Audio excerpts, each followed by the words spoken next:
Britannia a beau être un monde rempli de magie, ça n'empêche pas certaines guerres d'éclater.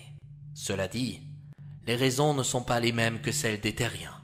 Parfois, elles sont même ridicules. Dans ces contrées, on ne parle pas du diable ou du Seigneur. Ce sont des mots qui n'existent pas. Cependant, on a très peur de Lanku, reconnu comme l'ouvrier de la mort. Lors d'une guerre, le roi de Scorpia possédait de nombreux soldats. Son armée s'était fortement rapprochée de Vanna. Malheureusement, il ne savait pas honorer la bravoure de ses hommes. Un beau jour, 3 d'entre eux décidèrent de déserter les rangs. Le premier affirma: « Comment faire s'il nous rattrape ? Regarde ce champ de maïs prêt à germer. En nous y cachant dedans, personne ne nous retrouvera, rétorqua le second. L'armée n'a pas le droit d'y pénétrer, et tu as entendu le roi. Elle s'en va dès demain pour attaquer Vanna, un peu plus au nord. » Malheureusement, les décisions du roi de Scorpia ne s'appliquèrent pas. L'armée resta sur ses positions, et les 3 déserteurs restèrent 2 jours et 2 nuits, cachés dans ce champ de maïs. « À quoi cela nous sert de fuir, si c'est pour mourir dans ce maudit champ ?» Soudainement, un énorme dragon passa dans le ciel. Les 3 hommes prirent peur quand ils le virent s'approcher d'eux. « Que faites-vous ici, dans ce champ ?»« Nous fuyons l'armée du roi de Scorpia. Celui-ci n'honore pas ses engagements à notre égard, malgré notre dévouement lors des combats. » La créature proposa de les sortir de leur cachette, s'ils étaient prêts à le servir durant 7 ans. « Que gagnons-nous si nous vous servons durant tout ce temps ?»« La vie, » rétorqua le dragon. « Au rythme que suit cette guerre, dans quelques jours, vous serez morts. » Les 3 soldats, n'ayant pas trop le choix, acceptèrent la proposition du dragon. Celui-ci les saisit dans ses griffes et les emmena bien loin. Ils ignorèrent qu'il s'agissait de Lanku. Depuis quelques jours, son travail s'était ralenti. Alors, il en profitait durant ses moments de liberté pour se métamorphoser en une autre créature pour découvrir à sa convenance les contrées de Britannia. Quand il reposa les 3 hommes au sol, il leur donna une cravache et acclama: « Frappez-vous avec elle, et elle vous apportera tout ce dont vous souhaiterez. Vous pourrez vous vanter d'être de grands chevaliers en montant sur les plus beaux chevaux. Vous pourrez vous faire aimer des plus belles femmes. Seulement, au bout de 7 années, vous serez à moi. » « Et notre liberté, qu'en faites-vous ?» s'inquiéta un des hommes. « Durant 7 années, vous devrez me servir en jouissant de ce que la vie offre de mieux ici à Britannia, » répéta le dragon. « Ensuite, je vous proposerai une énigme qu'il faudra résoudre. En ne donnant pas les bonnes réponses à celle-ci, vous ne retrouverez pas votre liberté totale, mais vous me libérerez de ma tâche ingrate en prenant ma place. » « Quelle place ? » ?»« Ne m'avez-vous pas reconnu ? Je suis Lanku. » Pétrifiés, les 3 hommes n'eurent pas d'autre choix que de le servir durant 7 ans. Lanku leur présenta un livre dans lequel ils devaient signer leur contrat avec quelques gouttes de leur sang. Quand le dragon partit, les 3 hommes commencèrent à jouer de leur cravache.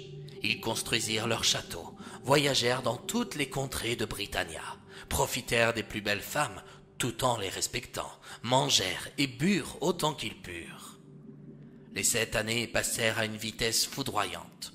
Sortant leur fin arrivée, 2 des 3 hommes prirent peur, mais le 3e resta confiant en leur disant: « Cessez de geindre, mes amis, je résoudrai l'énigme que nous donnera Lanku. » Ils étaient là, dans un champ, près des pommiers produisant le bon cidre de Camorra.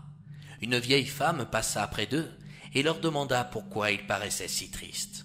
« En quoi cela vous regarde ?»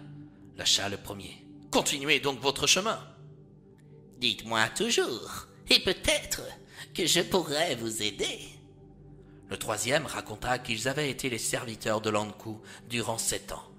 Une fois l'échéance passée, ils devront le remplacer s'ils ne résolvent pas l'énigme qu'il leur donnera au moment venu. La vieille femme déclara que l'un d'eux devait se rendre à l'entrée des monts de l'enfer. Pour cela, il allait devoir traverser les monts écarlates ou les contourner en traversant les sentiers de la mort. Quand il sera à l'entrée des monts de l'enfer, il y verra un immense manoir dans lequel il devra rentrer. Là-bas, il trouvera la solution à leur énigme. Les 2 premiers soldats, tristes, ne crurent pas la vieille femme, mais le 3e pensa qu'il n'avait rien à perdre. Courageux, il se rendit seul dans ces contrées obscures. Il dut ruser à plusieurs reprises pour éviter des dragons, fuir des loups-garous, ne pas se laisser attendrir par des sorciers, au visage d'anges, ou même se faire piéger par des nains, ou des fées maléfiques vivant sous terre. N'oublions pas les géants, les trolls, ou même les cyclopes qu'il pouvait croiser en contournant le château de Comore. Les créatures maléfiques ne manquaient pas dans ces vallées obscures. Arrivé devant le manoir, il tapa à la porte fortement. Il ne pleuvait pas, mais le ciel demeurait sombre et de nombreux éclairs jaillissaient, entonnant fortement accompagnés d'un vent qui ne présageait rien de bon. Quand la porte s'ouvrit, il découvrit une femme au dos droit et aux traits rigides comme la pierre. Elle n'avait pas l'air bien jeune. Sans le savoir, il faisait face à la grand-mère de Lankou. Étonnée de sa présence, elle lui demanda « Mais que faites-vous ici ?» Le jeune homme se présenta et raconta toute son histoire et les aventures qu'il avait dû traverser pour venir jusqu'à elle. La vieille femme, le trouvant fort sympathique, lui promit de l'aider. Elle l'invita à se cacher dans une cave dont elle ouvrit l'entrée dans le sol en soulevant une pierre. « Faites-moi confiance, dit-elle. Si vous restez calme, vous pourrez entendre. Et quand mon petit-fils viendra, je lui sortirai les vers du nez. J'adore profiter de sa naïveté. Il me dit toujours tout sans se douter de mes questions. » Quand le milieu de la nuit sonna, Lankou arriva chez sa grand-mère et posa sa faux. Le jeune homme ne pouvait pas voir son visage, à glacer le sang, bien plus terrifiant que son apparence de dragon. La grand-mère, pour lui faire plaisir, lui apporta ce qu'il adorait consommer. Voyant son petit-fils satisfait, elle demanda enfin « Ta journée s'est bien passée ?»« Elle a été difficile, mais bientôt, je n'aurai plus ce rôle d'ouvrier de la mort à tenir. »« Ah oui ?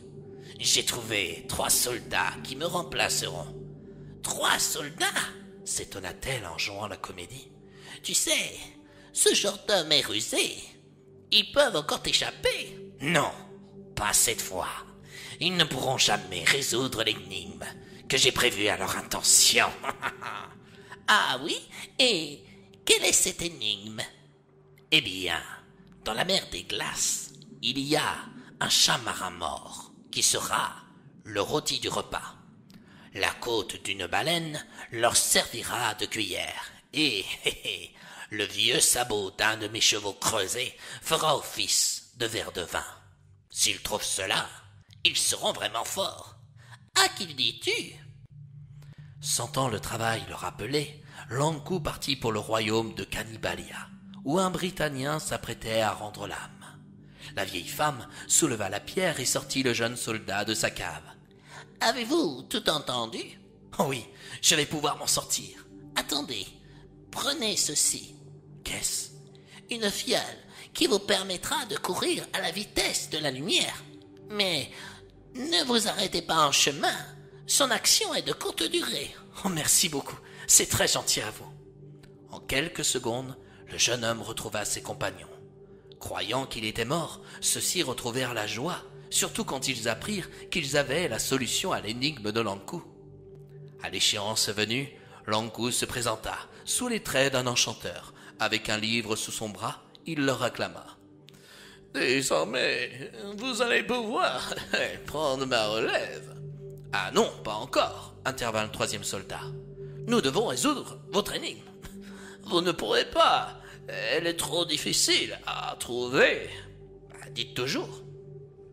Bon, si vous devinez la nature du rôti, vous serez libre. Dans la mer des glaces, il y a un chat marin mort. Ce sera notre rôti, affirma le 1er soldat. Et qu'est-ce qui vous servira de cuillère ? Demanda Lankou.